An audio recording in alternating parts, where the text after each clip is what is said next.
Heavenly Father, we are so thankful, God. You're a faithful God. Faithful God forever. Salamat sa iyong dakilang katapatan, Panginoon. Ang salita mo'y tapat.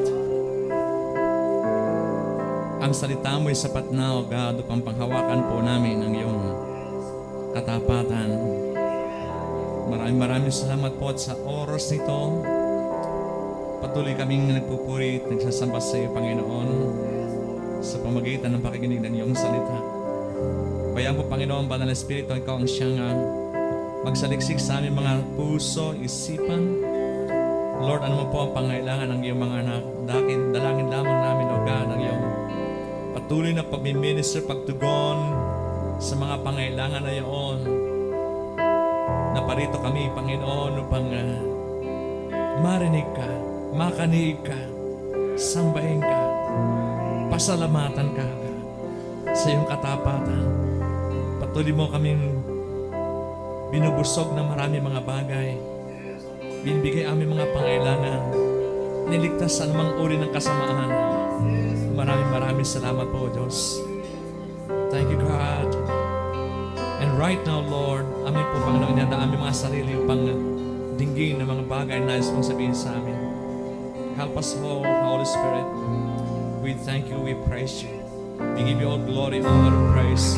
In Jesus' mighty name. And everyone say, Amen, Amen, Amen. Hallelujah.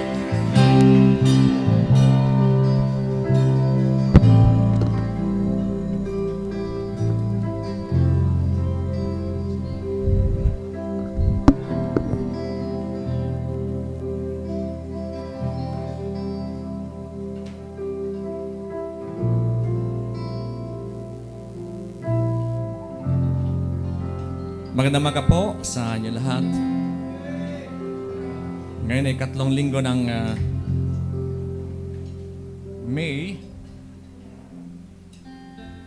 Kung kailan lang December, ngayon May na. Ang bilis ng panahon talaga.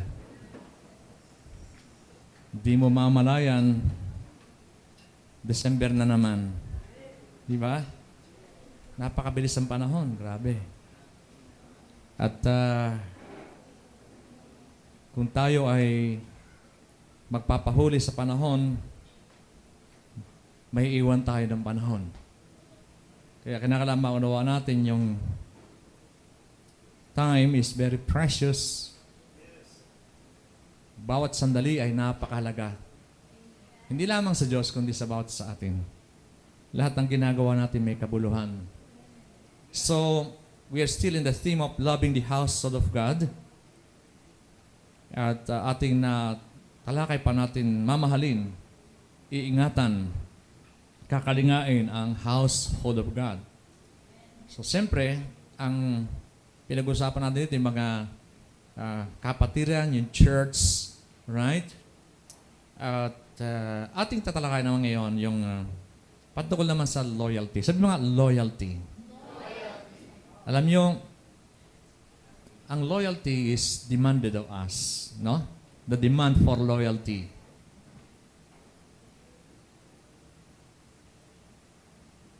Hindi lang to hinihingi sa atin, dinidemand sa atin. Right? Bihira yung loyalty na, yung inialay mo, ang I pledge my loyalty.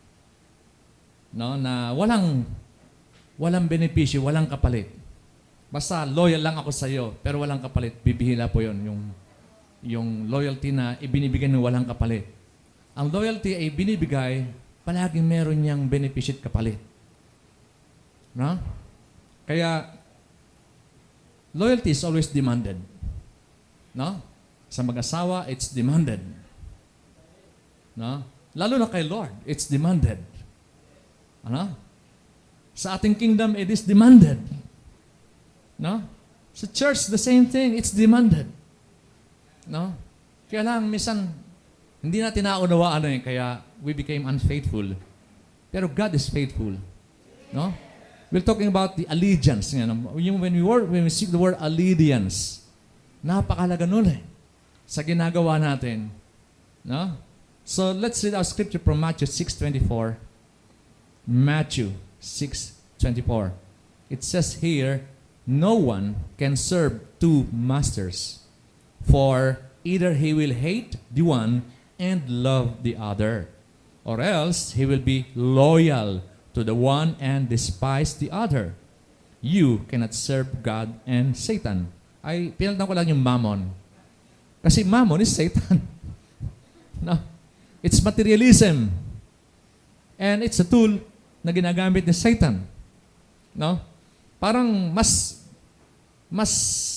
linawin natin. Mas diretsahin na natin. Kasi kung tayo paligoy-ligoy pa, eh yun ang nakakadaya sa atin pagka misyong, sabi nga natin, we don't want sugar-coated lies. Mas maganda pa kainin natin yung bitter-coated goodness. Di ba? Kaya mas masarap kainin yung ampalaya. Alam mo, may benepisyo sa katawan mo eh. Kaysa kumain ka ng donut, alam mo, makakasama sa katawan mo yun. Hello? Naku, konti nag-amen. Marami pa rin mahilig ng donut dito. Alright? Mahirap maging donut na Kristiyano eh. Maganda pa, ampalaya ang Kristiyano, di ba? Yung bang gusto yung matitigas ng mga pagkain dahil alam niya, makakatigas ang buto yun eh. Pagka donut palagi, naku, mahina tuhod noon. Madaling ma-offend. Hello? Tapikin mo katabi mo, donut ka ba o ampalaya? Maraming benepisyo kapag yun nga, sabi natin, kailangang maunawa natin, we don't have the luxury of time to play around. Hello? May nagpapas na mga article sa internet, messenger, o whatever, sabi doon, yung testimony ng isang tao na nagkaroon ng forum, then andun yung Muslim, andun lahat ng mga religion, and then nag-cite yung Muslim na sila yung pinakamabilis dumami. Parang, kumaga very threatening dahil they conquer by population explosion. Di ba? They conquer by population. Sabi nga, parang ang dating ay, please pass para alamin lahat. Ano kung ipass mo yan? Wala ka naman ginagawa mag-disciple. Hello? Pasa ka ng pasa, di ka naman mag-disciple. Paano dadami ang Kristiyano? No? Muslims increase and conquer by population explosion. But Christians should increase and conquer by discipleship. Tama ba mga kapatid? Mahirap na takutin tayo ng parang wala tayong magagawa eh. Kaya sabi ko, that's the reason why we need discipleship. Hello? Somehow, makakonquer man lang tayo. No? Although din natin lahat talaga mabahagi na ng good news, pero somehow marami tayong madala pa sa Panginoon. Right? Kaya kung wala tayong gagawin, ipapasa lang natin yung message, and what's the use? Amen ba? Please pass on. Puro ka pass on, di ka na magdi-discipleship. Ano mangyayari? Di ba? At di mag-instill ang takot na, naku, mabilis palang dumami ang mga Muslim. Ano gagawin natin? Mag-discipleship. Yun ang tugon. Hello? Yung survey is, time will come that there will be more Muslim voters to elect a Muslim U.S. President and a Muslim, sa London nga ang mayor, ano na di ba? Muslim Sa dami ng mga Muslim. At kaya kung makikita natin, yung mga Western countries kasi, negative birth rate na yan There are more deaths than birth. Pero yung immigrants na tinatanggap nila, mas mabilis dumami. And they are mostly Muslim. So ano mangyayari? One day, puro na Muslim yung mga nakatira sa UK, sa Europe. No? In particular. Well, ipanalangin natin and may gagawin tayo. Hindi pwede manalangin tayo na walang gagawin. Okay? Kaya, eto, kinakailangan maunawa natin, there is a war raging. May gera And ito, importante yung allegiance natin. Saan ka ba talaga? Yun Saan ka ba talaga? Alam mo, may gera. Tapos, wala tayong gagawin. Di ba? Alam natin, dami napapahamak. Pero anong ginagawa natin? Minsan uma-align pa tayo sa kabila eh. Hello, yun ang masaklap. Maraming Kristiyano nag-a-align pa sa kabila. No, yun ang mahirap. Alright? So, we need to address the dissipating loyalty and instill its necessity in fulfilling the Great Commission. Nakita natin, dissipating na parang natutunaw yung loyalty. Yung people who are loyal, yung may allegiance sa kanilang Lord, okay? And we need to protect institutions ordained by God by promoting this virtue of loyalty. Yung institution of family nasisira because of disloyalty. Ang church nasisira because of disloyalty. Lahat nasisira. Pati yung loyalty natin kay Lord, naapektuhan. Diba? So yun yung isa sa mga bagay na bakit ganon. Kung tatanong, bakit ganon? No? So pag pinag-usapan na ng allegiance or loyalty, it is a word we can rarely hear in our generation. At yung mga tao na meron ganitong virtue, parang ano na sila mga tawag doon? Mga at the brink of extinction, parang tawagin natin sa rare species. Mga endangered species na. Yung mga taong matatapat. Hello? Pero siyempre, except, of course, doon sa mga true disciples of Jesus Christ. Ayan lang makakita ka ng loyalty. No? Except for those who are true disciples of Jesus Christ. Kaya kailangan natin talaga yung discipleship, mapustro natin to eh. Ito yung buhay natin. Ito yung buhay natin. Kapag di natin pupus, then what are you pusing? Di ba? One day, yung lahi mo mauubos kapag hindi mo ipinus tong discipleship. One day, lahi natin mawawala kapag natin ipupus ang discipleship. No? Kung tayo nabubuhay para lang sa ating sarili, then you're just existing. You're not fulfilling your purpose. Right? So, allegiance is defined as loyalty of a citizen to his or her government, or loyalty of a subject to his or her sovereign, sa kanyang amo, no? Sa kanyang boss, sa kanyang Panginoon. Loyalty ng isang citizen. Kaya meron tayong kingdom eh. Tayo kingdom citizen. Meron tayong totoong bansa. Meron tayong country. No? So yung original loyal ng allegiance o loyalty, doon sa word na leads, no? From Old French word meaning Lord and Master. Sipin mo, parang ito yung nag-exist dahil doon sa relationship between slave. Yung panahon, uso pa kasi yung slave eh. Slave, pagka-slave ang isang tao, walang karapatan siya. Property lamang siya. No? Pwedeng i-dispose, pwedeng patayin, pwedeng saktan, kahit anong gawin. Pag-aari lang eh. Mabuti na lang, ano? Tapin mo katabi, mabuti lang, hindi kasi nila sa bansa na gano'n, na mayroong slavery, no? Hello? Yeah. Tapikin mo katabi mo, mapalad ka, isinilang ka sa panahon na wala ng slavery. Hello? Matindi Kung tayo nabuhay sa panahon na yun at kayo medyo mahirap, naku, kawawa. Slave ka. Yun ang uwian mo eh. Yeah. Kasi pag wala nang mag-aso sa mga magulang mo, anak, paalipin ka na muna doon sa ating kapitbahay na mayaman. Yun. Alright? O di kapag ka nagkaroon ng gera at yung lahat ng mga mamamayan ay nahuli, lahat sila slave ng bansang nakasako. So mahirap ang panahon noon. Kaya mapalad tayo ngayon na tayo, demokrasya nga, pero sometimes we took democracy as a license to do everything that we need, everything that we want, kahit mali. No? Pero yung word na allegiance or loyalty, it is in relation to the Lord. It is in relation to your master, to your country, na pinagkakautangan natin ang lahat. Alright?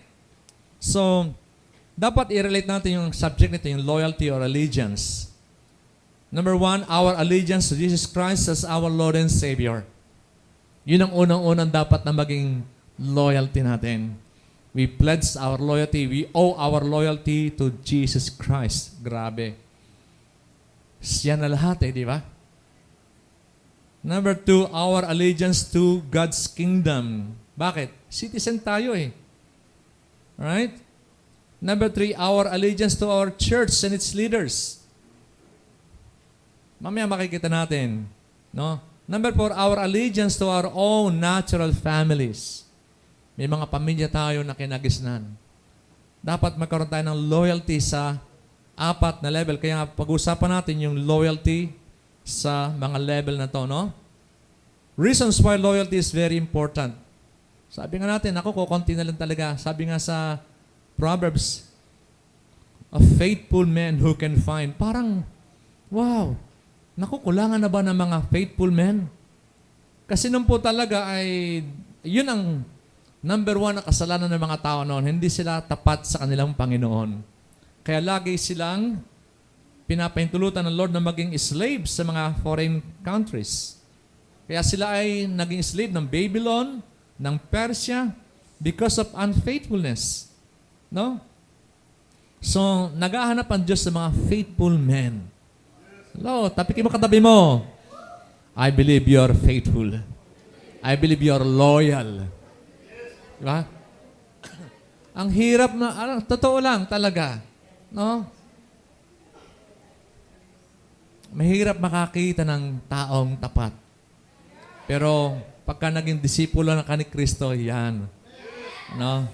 Nagkakaroon ka ng wow. Kasi pag di ka naging tapat, edi parang di ka na rin disciple, di ba? Pag disciple ka, nagiging tapat ka Di ba? Hallelujah.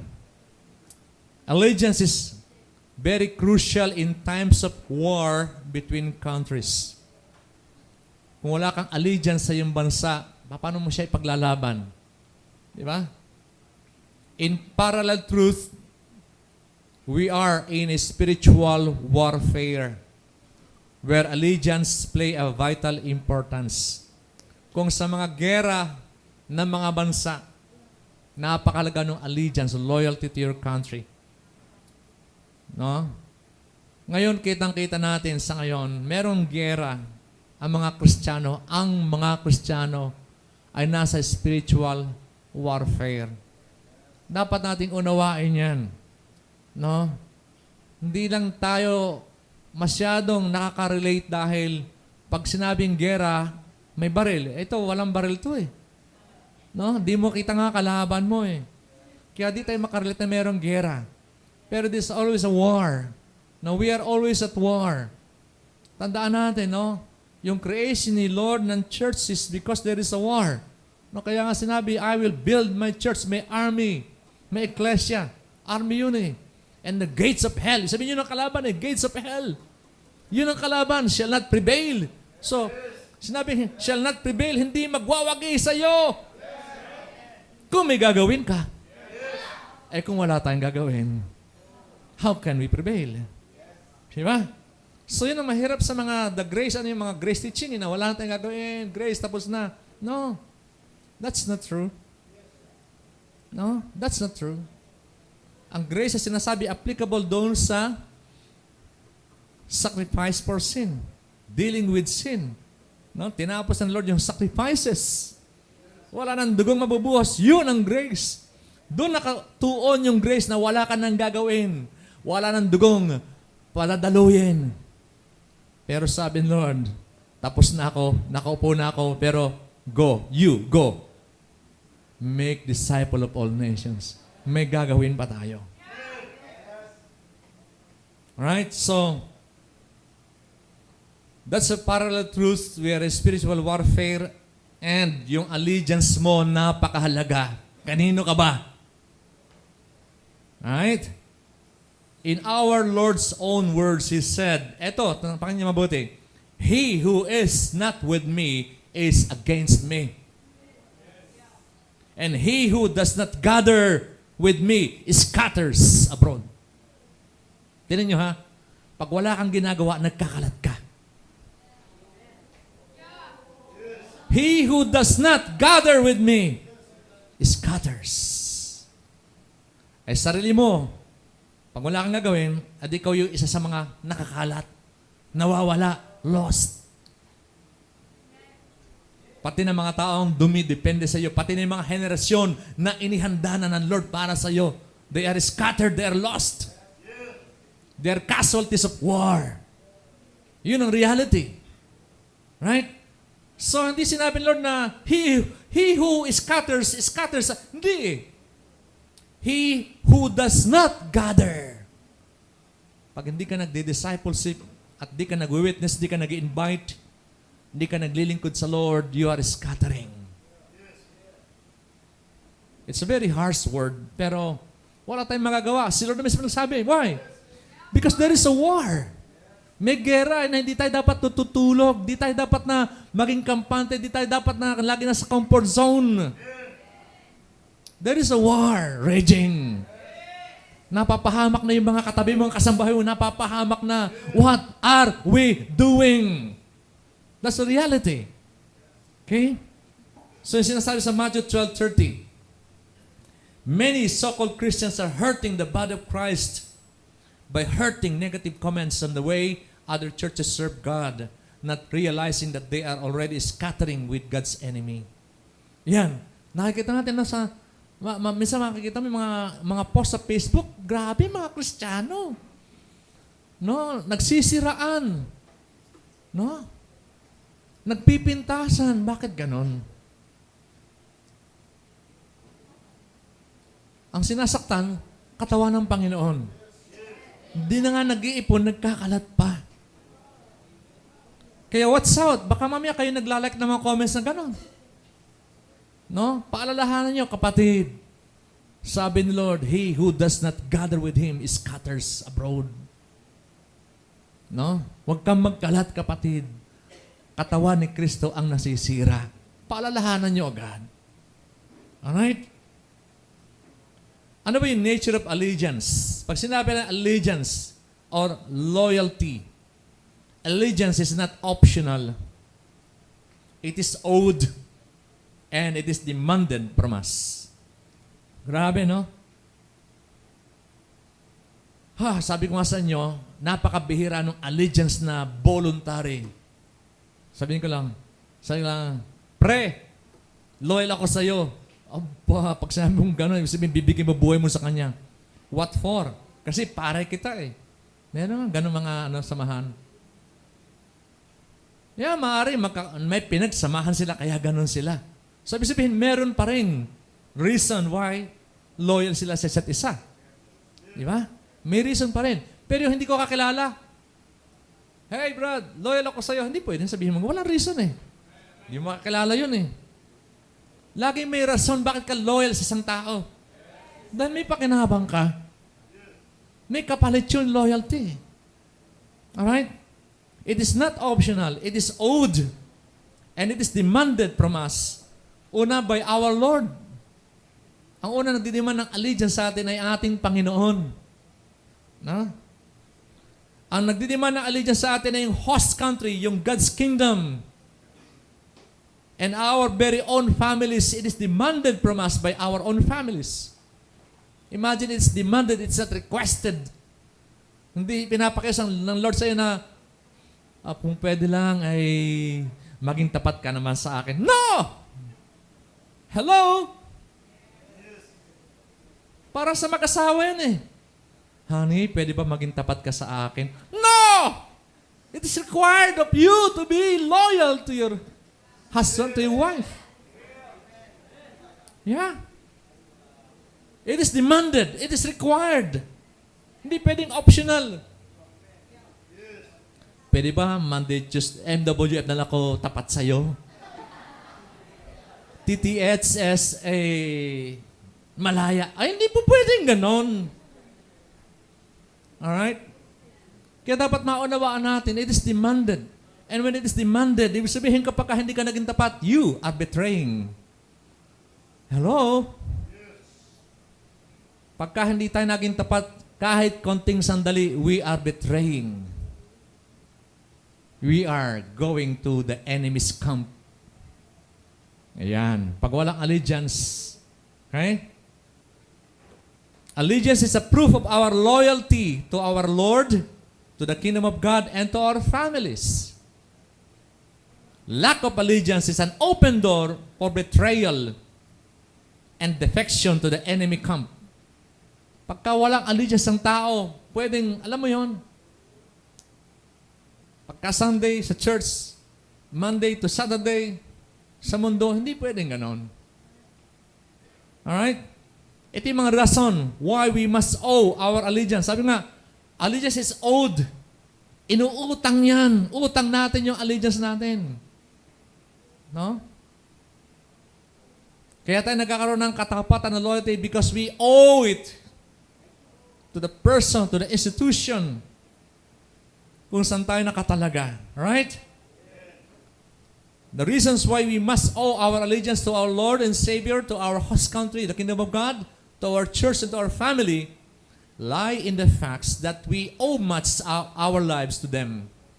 Yung buhay natin, nakasalalay dyan eh. Yun ang rason. Okay? Unang-una, we owe so much of our life to them. Utang natin yung malaking bahagi ng buhay natin sa kanila.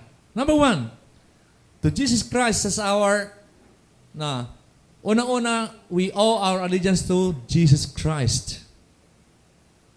Bakit? Siya yung ating creator, sustainer, redeemer, king. Ay, kapag hindi pa naman tayo naging tapat sa Kanya, ewan ko na. Creator, sustainer, sabi siya na bumubuhay sa atin. Siya nagbibigay ng lahat ng bagay para mabuhay tayo. Sabi nga sa inyo, everything na binibigyan Lord, libre. Araw libre, hangin libre, tubig libre. Kuryente libre. Binabayaran natin, services hindi yung mismong kuryente, ha? Tubig libre. Okay? So lahat ng bagay na kailangan natin para buhay, libre lahat yan. Right?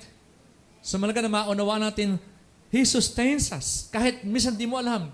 Kahit minsan di natin sila pinapasalamatan. Lord, salamat sa araw. Naku, kung walang araw, di ka kakain. Walang pagkain ko walang araw. Sabihin ko, walang pagkain ko walang araw. Lahat ng pagkain natin depende sa araw. Yeah, that's the reality. Kung walang hangin, naku, ewan ko. Sabi nga ng isang doktor, man can live for 3 months without food, 3 days without water, and 3 minutes without air. 3 minutes ka lang. Without air, you're dead. 3 days without water, you're dead. 3 weeks without food. Weeks lang nata, no? 3 weeks without food, you are dead. Hindi naman, 3 months yata. 3 months. Kasi may nagpapasinga ng 40 days eh, no? Pwede pa. Ikaw, 1 day lang, nanginginig na, gutom na, taan na tayo. Woo! Meron dito hindi pwedeng mag-fasting. Magagalit nanay ko pag di ako kumain.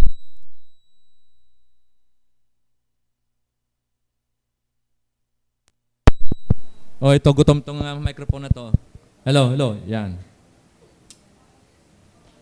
So, Jesus Christ is our creator, sustainer, redeemer pa, grabe. Kinreate ka, nagwala ka, siya pa yung gumawa para maibalik ka. Sipin mo yon. Redeemer, nagbayad ng lahat ng ating utang. Hallelujah. Tayo ng utang, siya ang nagbayad. Tapos magwawala ka pa rin. Ano na? Hello? Tapigin mo katabi mo, wala nang dahilan, magwala pa tayo. Wala na talaga. Wala na. Wala nang dahilan. Kaya magpakatotoo na tayo, wala nang panahon talaga. Wala na. Kung siya darating, wala ka ng rason eh. Wala na tayong rason. Nasabihin natin, Lord, Hindi ko po alam, darating ka na. Sana, nagdili-dili ka muna para ako nakapag-repent. Wala ka ng dahilan. Hallelujah. Ano pa? Kanino pa tayo nagkakautang ng allegiance? God's kingdom. Bakit? Yun yung ating eternal home eh. Yun yung ating country, yun yung ating totoong bansa, yun yung ating eternal home, eternal place. Hindi yung Heaven's Place Memorial Cemetery, ha? Meron yung Eternal Memorial, hindi yun. Grabe. God's kingdom is our eternal home. Yun yung totoo nating bansa. Yun yung inihanda ng Lord para sa lahat na magtatapat sa Kanya.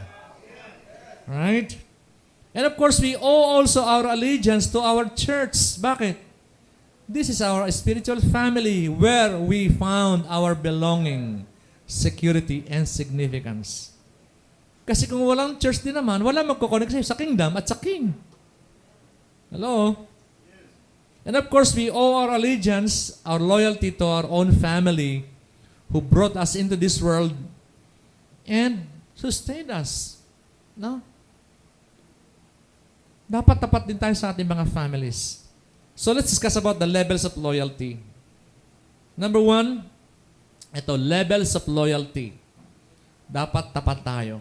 Una, loyalty to our Lord and King, Jesus Christ.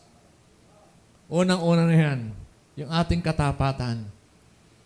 Sabi sa Luke 14:26, if anyone comes to me and does not hate his father and mother, wife and children, brothers and sisters, yes, and his own life also, he cannot be my disciple. Verse 27, and whoever does not bear his cross and come after me cannot be my disciple. Verse 33, so likewise, whoever of you does not forsake all that he has cannot be my disciple. Tahasan si Lord. Grabe, no?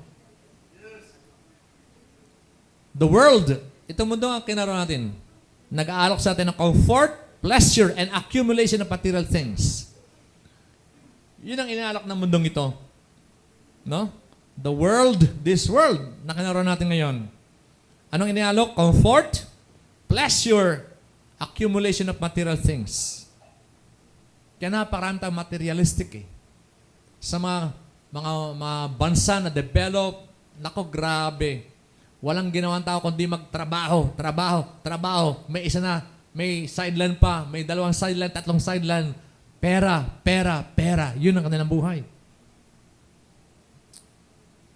Yes.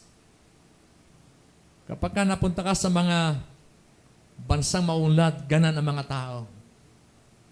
Materialism. No? Kulang pa ba? Yeah, laki ng kita, parang kulang pa sa kanila eh. Okay? Yan ang alok ng mundo.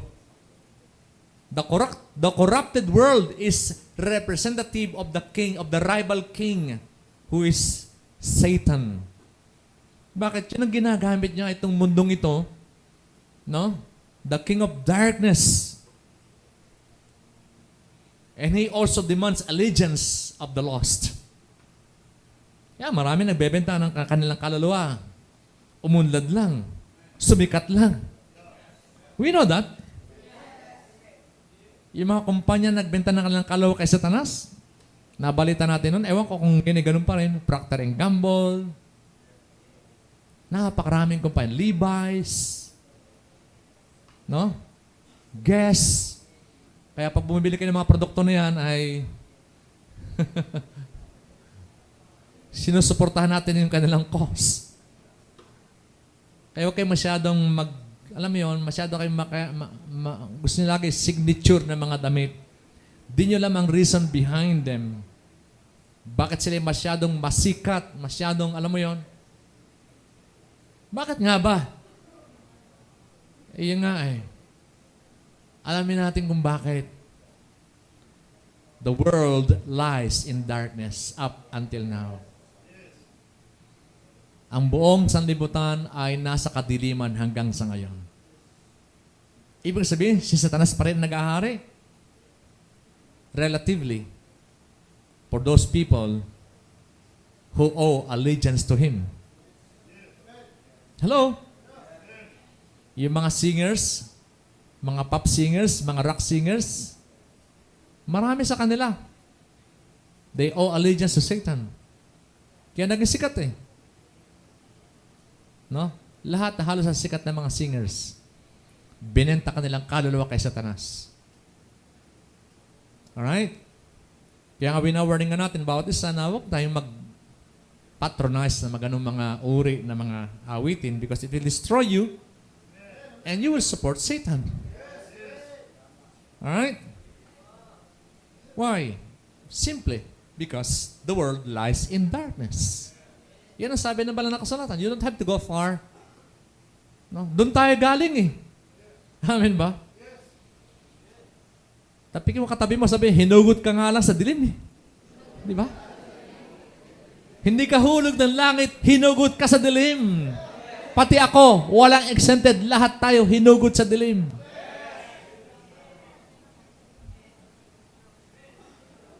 Isa lang nahulog sa langit. Si Lucifer. And he is not my kind. He is not your kind.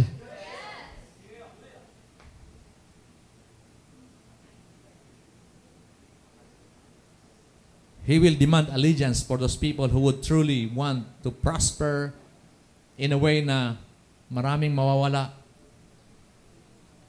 No? Marami. Sina Madonna, sina Rihanna, lahat. Mga sikat na mga manganganta na yan. Marami ng bago, hindi ko na makakilala eh. Pero that's the reality. That's the reality. Right? Jesus gave the strongest word there is in order to challenge people who decides to follow Him. Yun eh. Si Lord tahasan eh. Akin ka ba o ano? Sa kalaban. Ganun lang siya eh. No? Very strong words ang sinabi ng Lord. Pag hindi mo, no? Kinamuhian ng nanay, tatay, wow, grabe. Ibig sabihin ba? Nanay, from now on, kinamuhi. Hindi naman ganon. Tatay, mula ngayon, magkaaway na tayo. Hindi naman ganon. Ibig sabihin, your love for your parents, for your sibling, is hate in comparison to your love towards Jesus Christ. Ganong kalaasang nga. Ang pagmamahal mo kay Lord dapat napakataas. At yung pagmamahal mo sa tao, sa mga magulang mo ay ganon. Kayo magmahal sa asawa na higit pa sa Panginoon, taksil sa Panginoon. Hello? Yung magmahal sa boyfriend, sa girlfriend, nang higit pa sa Panginoon, taksil sa Panginoon. And I'm telling you this, gusto ko talaga na tahasan tayo para I don't want sugar-coated lies. I am not a donut pastor. I am an ampalaya pastor. Kasi gusto ko yung church healthy. Di ba? Pag donut pastor ako, nako, lahat kayo, ampaw.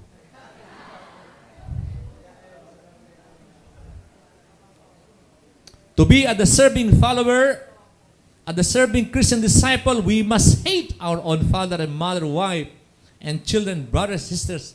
Yes, in our very own life. We must take up our own cross to follow Him. Alam mo, kapag literally ating gagawin to, literally, wala talagang deserving disciple. Walang totoong Kristiyano. Pero sinabi lang ng Lord yan para ikumpara yung pagmamahal natin dapat sa Kanya ay supreme. Above anyone else, above anything else. Dapat supreme yung pagmamahal natin sa Kanya. That is allegiance to Jesus Christ. Jesus above everyone else. Yan ang sinasabi rito. No? Sa ibang rendition, sabi doon, whoever loves his father and mother more than me is not worthy to be my disciple. Di ba? Kaya nga sinabi ng Panginoon doon sa tao, sabi ng tao, Lord, ililibing ko muna ang tatay ko bago ako sumunod sa iyo. Alam mo, kultura ng mga Hudyo, pag sinabing gano'n, hindi naman ibig sabihin na ipapatay muna tatay niya bago sumunod kayo. Hindi man gano'n eh. Lord, bayaan mong ilibing ko muna yung tatay ko. Meron silang kultura doon. Ibig sabihin, yung tao na yun ay firstborn at meron siyang responsibilidad, alagaan ng kanyang magulang habang sila nabubuhay. Hindi siya makakaalis dahil siya yung firstborn, may karapatan at may pananagutan sa kanyang mga magulang. Hanggat nabubuhay yun, hindi siya pwede sumunod sa Lord. Bakit? May inaalagaan siya matatanda eh. Para sinasabi, Lord, buhay pa ang nanay at tatay ko. Hindi po ako makakasunod sa iyo. Ang sabi, Lord, let the dead bury their dead. Ang sinasabi, Lord, urgent ang message na to. Hindi dapat ma-delay. Many are dying without Christ. Many are perishing in hell. So to be a disciple loving Jesus is hate in comparison to loving our parents. If we love our own lives more than we love Jesus, we cannot be His disciple. Matindi ito mga kapatid. Kung titinan po natin, grabe, wala palang totoong Kristiyano. Wala. Pero pwede. Yung totoong disciple, pwede. Yung totoong nag-aalay ng buhay kay Lord, pwede. Yung ginagawa, yung pinapagawa, Lord, pwede. Our priority, yung ating first loyalty is to Jesus Christ. Bear your own cross. Our cross is continuing the works of Christ, making disciple. Yun ang ating cross eh. Di naman siya, Lord, magawa ka ng kahoy na cross, pasanin mo tuwing mahal na araw at magpapak. Hindi yun eh. Our cross is reaching out and rescuing the lost and perishing. Bearing our cross is fulfilling the Great Commission. Yun ang ating cross. Fulfilling the Great Commission. Go, make disciples of all nations. We should be faithful to this command. Come what may. Mahirap po ako, ang hirap mag-disciple. Dami natin reklamo, di ba? Come what may. Be faithful to that calling. Minsan walang pamasahe, ang hirap po talagang, di ba? Hello? Pero saludo ko sa inyo, andirito kayo.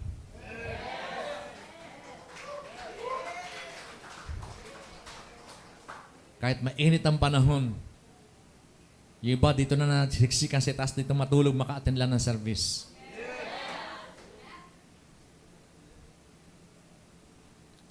Yung iba walang pamasahe, gumagawa na lang paraan.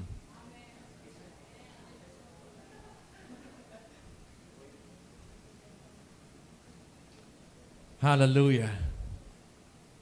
Pero hindi kayo manghihinayang sa ginagawa nyo. You will never regret it. Pinapakita nyo sa inyong King, sa inyong Lord, sa inyong Creator, sa inyong Sustainer, loyal kayo sa Kanya. Kahit mawala leader mo, importante, loyal ka sa Kanya. Kahit saan ka mapunta, loyal ka sa Kanya. Kasi hindi man tayo palagi makakasama eh. Di ba? Second loyalty, we owe our loyalty to our true country, God's kingdom. Ruth 1:16. Ruth said, "Entreat me not to leave you or turn back from following after you. For wherever you go, I will go. Wherever you lodge, I will lodge. Your people shall be my people, and your God, my God. Where you die, I will die, and there will I be buried." Alam natin si Ruth, di ba? Isang Moabitess woman na napangasawa ng mga Hudyo. At nung mamatay na yung kanyang asawa at uuwi na si Ruth sa kanyang bayan sa Israel, pinapauwi na ni Naomi ng kanyang mother-in-law, "Uwi ka na sa inyo. Wala akong uuwian.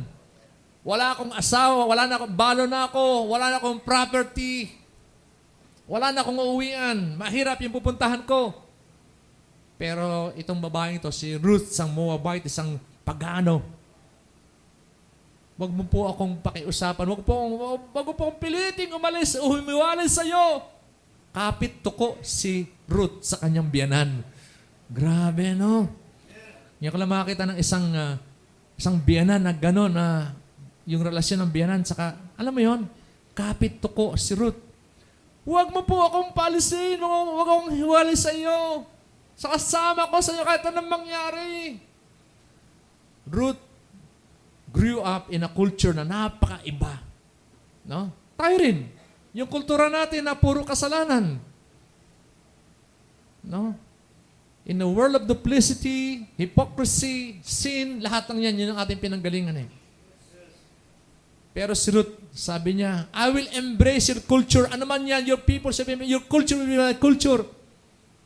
Lahat, ano mang aking datnan sa inyong bansa, aakapin ko yung mentality, yung kanyang principle, I will adapt. Ano mang kultura yan, mahirap pa yan, I will adapt to it. Dapat ganun tayo eh. Sa Kingdom of God, kung ano man yung kingdom principles, I will adapt to it. I will not compromise it. I will not exercise my democratic freedom para, hello? Minsan ganun tayo eh. Yung Word of God, sabi ganito, ay siguro pwede namang hindi naman sundin lahat yan dahil may demokrasya naman tayo, di ba? Hello? Pero hindi. You owe your loyalty to your kingdom because it is your eternal home. It is your true country. Okay?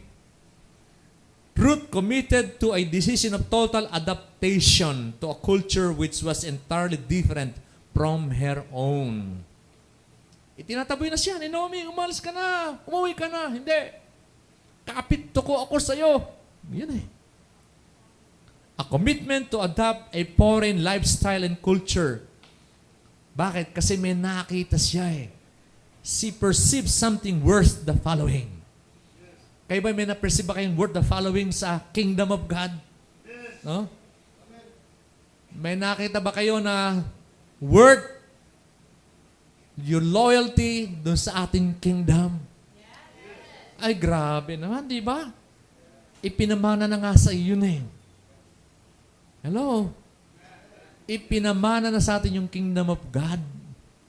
Isipin mo yun, ipinamana na tapos hindi mo pahalagahan. Hello? Sa'yo na nga yun eh. Ibinigay ng Lord sa atin yon.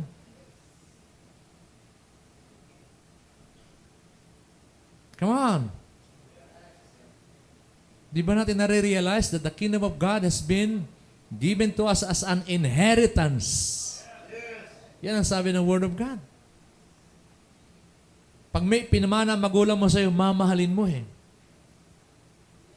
Mahirap yung may pinamana sa'yo, nako, benta na yan. Mapera naman. Hello, marami ka lang, di ba? Nakamana lang ng kapirasan lupa, benta na yan, mapera naman. Agad iniisip magkapera. Hindi mo lang inisip na, wow, pinaghirapan to ng mga nanay ko, ng tatay ko. No? Meron tong value, no? Legacy sa amin ng tatay, nanay ito. Sana, ganun man lang yung ating iniisip, no? Na legacy to pinaghirapan to. Mahal ito ng mga magulang ko. Dito ako pinanganak. Minsan ganun, di ba?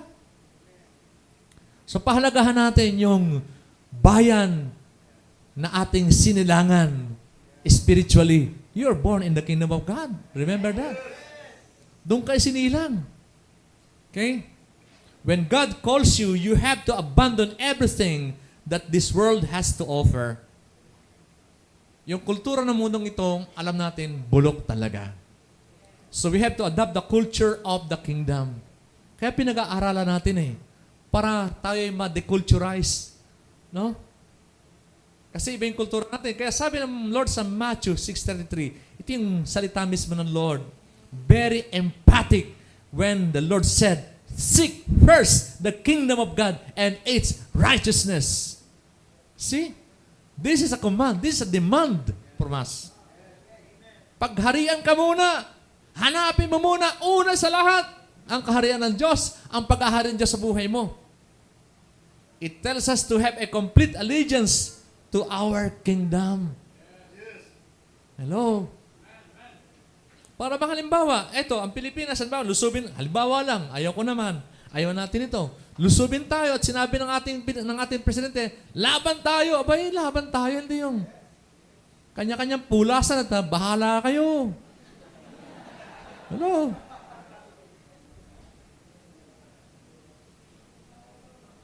When it comes to a point na kinalaban natin ang bansa natin, di ba? Kaya nga meron tayong lupang hinirang eh. Ang mamatay ng dahil sa'yo. Ang sarap kantahin, kaya lang pag gagawin na, takbuhan na. Yun ang nawala sa atin, mga kapatid. Yung patriotism.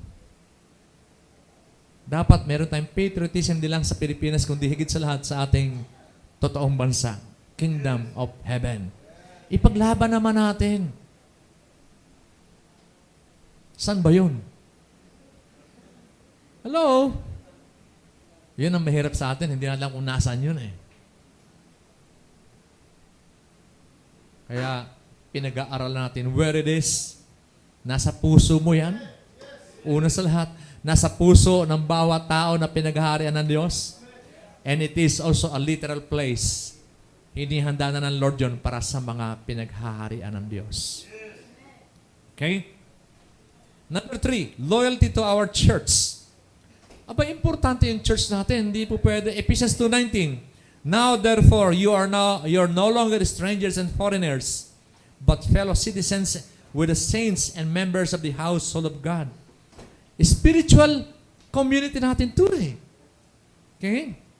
In every battle and for every fighting soldier, there is always a command center, a command unit where he belongs.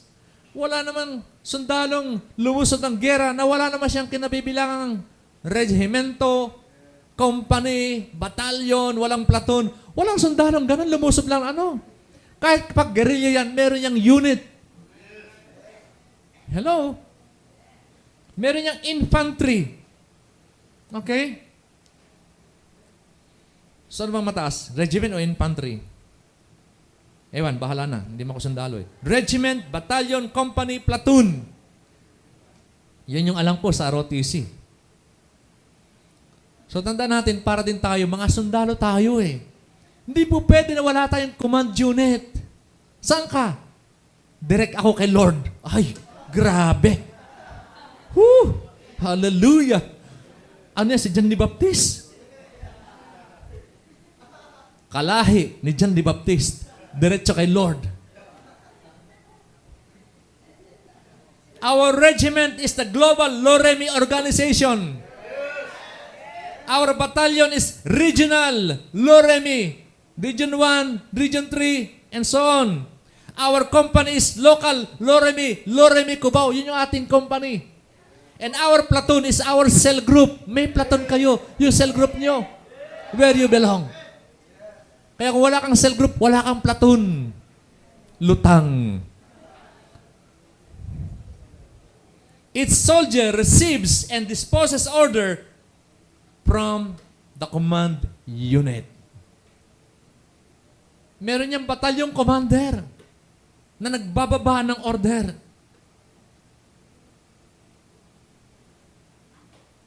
Our local church is the only channel and agency whereby our king and our kingdom implement their plan for people. Kung walang church, di walang ahensya. Wala kang link sa kingdom and king. Without local churches, there will be no agency to implement the Great Commission. Yung discipleship, di pwedeng implement yan. Without local churches, there would be no command unit to implement the systems and processes of discipleship training. Kaya mahirap po na yung nagsasabi na, hindi na kailangan yan kasi direct naman tayo kay Lord. Sige nga. Iba si Lord na mag-discipleship. Pag di ka sumunod, bumubukan lupa. Yun ang discipleship ni Lord. Yeah. Totoo yan. Kaya nga nagtalaga ng tao eh. Para siyang sundin mo. Dahil kung nasusunod mo yung tao, pwede mong sundin si Lord. Kung tao di mo masunod, si Lord pa masunod mo, di mo nakikita si Lord, di ba? Hello? Logic eh. Kung yung tao hindi mo masunod, si Lord pa hindi mo nakikita. Ang sundin mo, no way. Kaya meron tayong hierarchy of authority. Romans 13. Si Lord yung may ordain ng authority. Meron siyang designated or delegated authorities sa lahat ng level. Kaya hindi ko may kilala sa mga organization, there are institution na si Lord yung may author. School is an institution, ang head doon yung principal or sino man. Church is an institution, ang head doon yung pastor. Home is an institution, ang head doon yung father. Lahat ng institution ng Lord ay meron namumuno, merong authority. Pag di natin iginalang yan, di natin ginagalang si Lord. Ganon kasimple yun. Walang command unit to implement yung ipinapagawa ng Lord. And of course, if we have local churches, we have local pastors and some leaders acting as generals, commanders, and captains in the spiritual battle. Sila yung nagbibigay ng order. Ito yung order of the battle for the day. No? Cell group tayo. Grabe, mga platoon members. Wala pong pamasahe. Lagnat po ako. Mainit ang panahon, baka ako magkaroon ng rashes. Anong klaseng sundalo meron tayo? Pero salamat na lang, walang ganun dito. Allegiance or loyalty to our command unit and our commanders and captains are crucial in winning the battle. Following their strategies and plans are crucial. Kaya nga ito, nakakalungkot. Camp! Ang ganda ng usapan. Ba'y nagbabak out na, magkakamta bukas back out. Ngayon pa nagbabak out?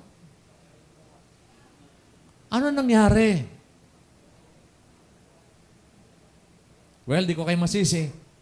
Kung sinabi ng boss nyo, hindi pwede, di ko kayo masisi. Mahalaga yung trabaho. Yeah, mahalaga ang trabaho. Kaya nga, dapat lumaya tayo sa isa pang alipin sa mga employer ninyo.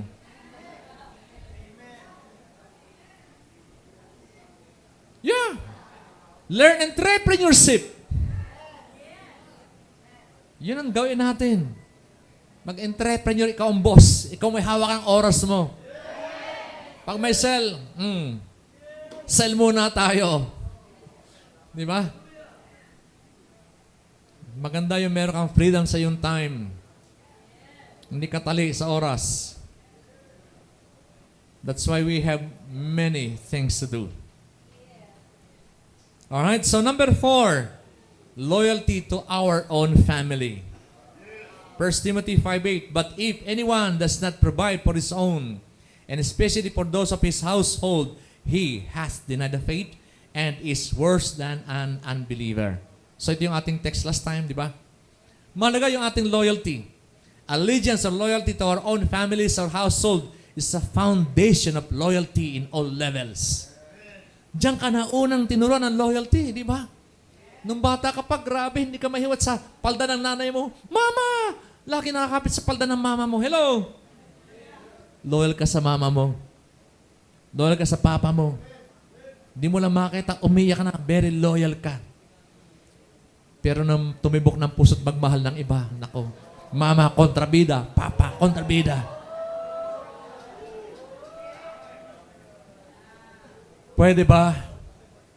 Kung wala si mama, wala si papa, imagine life without mama and papa.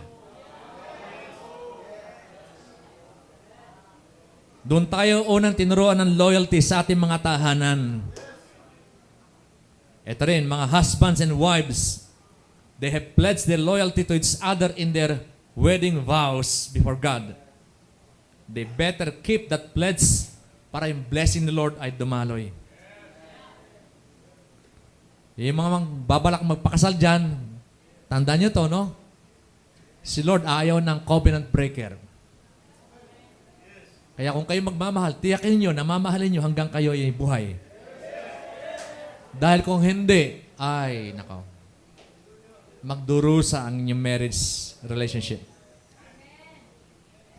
God honors and blesses couples who remain true to their vows. Maging tapat sa inyong marriage vows. Kahit pa, hindi na coke yan,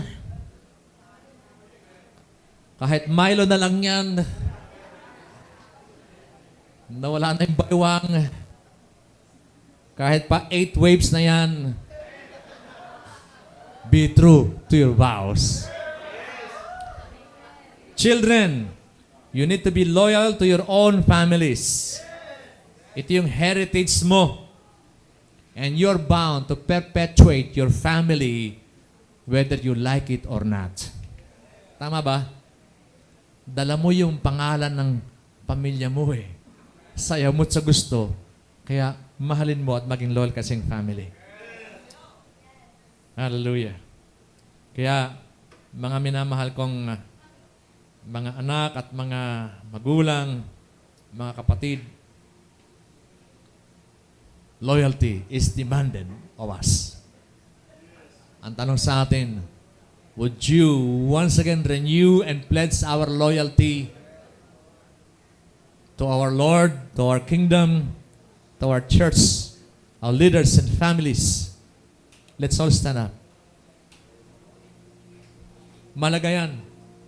Wala tayong patotoo pag di tayo loyal sa 4 na level ng loyalty nito. Di natin po pwedeng gawin ang Great Commission pagka hindi tayo loyal sa 4 na level na to. Let's raise our hands to God and pray. Father, we thank you. We worship you, God. We owe our loyalty first to you, our King, our Lord, Sustainer, Creator, Redeemer, Jesus Christ. Salamat po. We owe our loyalty next to our kingdom, the kingdom of heaven, our eternal home. And because we owe our loyalty, we will fight for that kingdom. We will fight for our Lord. We will obey His command. We will be loyal to the cultures of the kingdom. We will adopt the kingdom culture, kingdom principles. And next, we will be loyal to our church, the agency of the kingdom of heaven here on earth. Our link to God's kingdom, our link to our Lord, our spiritual family where we found our belonging, security, and significance. And of course, we owe our loyalty to our leaders who've been used by God to mold us. We owe our loyalty next to our families, our natural homes, our father, our mother, our siblings. Lord, tulungan mo ang bawat isa, Panginoon, na maibalik, ma-restore, Lord God.